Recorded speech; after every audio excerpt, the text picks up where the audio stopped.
जलवायु परिवर्तनर प्रभाव मौसुमी छुईला हेले नाही वर्षा 14 दिन जाए लगी रही पारे परिस्थिति। केरल उपकूल को मौसुमी 24 मे रे छुईथिला।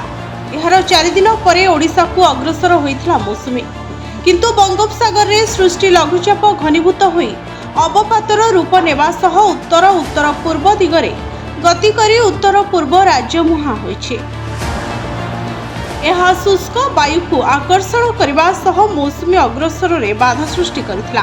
फलरे 29 मे परठारु परवर्ती 3 दिन हेब मौसुमी विराम नेछे।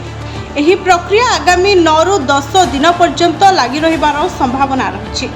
अवपात प्रभाव परे दुईटी पश्चिम झड़ उत्तर पश्चिम संलग्न अंचल रे सक्रिय होइथिबारु उत्तर पश्चिम दिगरु एहा शुष्क वायु प्रभाव को प्रशमित करने सह विराम को आहुरी सक्रिय करिछे। फलरे राज्य में तापमात्रा वृद्धि सह गुळुगुळी बढ़िछि एवं बिजुली घड़घड़ी वृद्धि पाई अनुकूल पाणीपाग सृष्टि होइछे।